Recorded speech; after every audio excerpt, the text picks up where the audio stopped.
Welcome back, Technobies. My name is Don. A couple of weeks ago while browsing the Lazada app, something got my attention. A True Wireless Stereo Earphones that's less than $100. So today, we're gonna take a look at the i7S TWS. Is this the new cost per performance king? Let's go.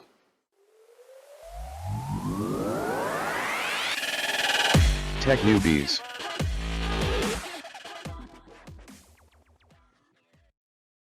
This video is not sponsored. I bought this unit with my own money. The package arrived in this brown envelope pouch. At this price, you cannot ask for more. Opening this brown pouch,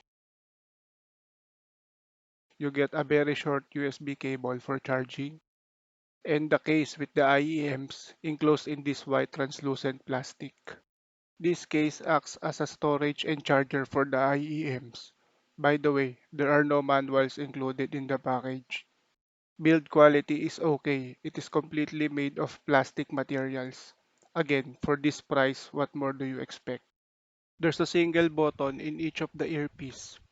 There's no denying that the design is a rip-off or an iteration of Apple's AirPods. To pair this in stereo mode, press and hold each of the buttons on both earpiece until you see the blue LEDs flashing.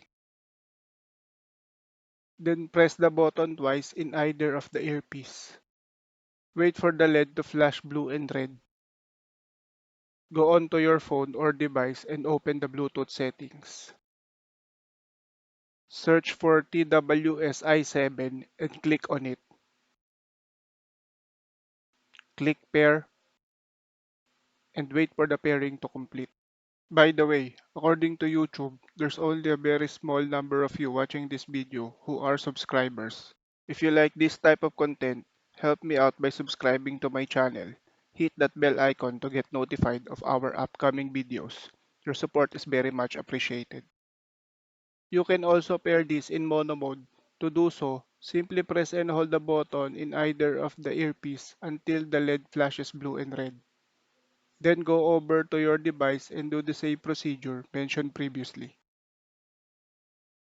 To turn off the IEMs, simply press and hold the button until it flashes red 3 times. Do the same procedure with the other earpiece. The included case is also the charger for the IEMs. To charge the IEMs, place both earpiece on the case and press the button on the lower part. To charge the case, simply plug the USB cable on the micro USB port. For the sound tests, I'll be using my trusty Sony NWA35 Walkman for playing high-resolution audio, FLAC, and my Mi Max 3 for playing streaming audio like Spotify.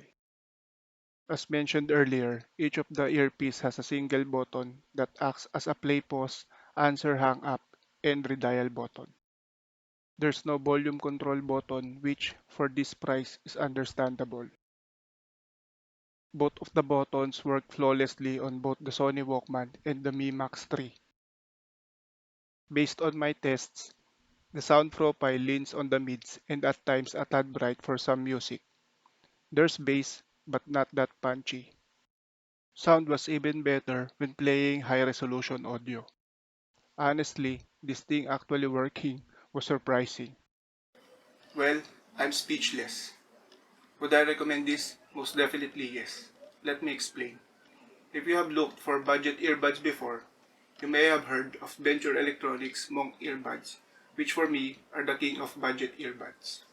Now imagine taking the Monk, sacrifice the sound quality a notch or two lower, in exchange for removing the wires, replacing it with Bluetooth connectivity, adding a microphone, and adding a play pause button, at a cost that's 50 to 75% cheaper.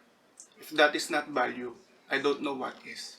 I couldn't wrap my head around how they were able to manufacture, sell, and profit off of this at that price. That's it for this video. Thank you for watching. See you again next time. Keep safe. Peace.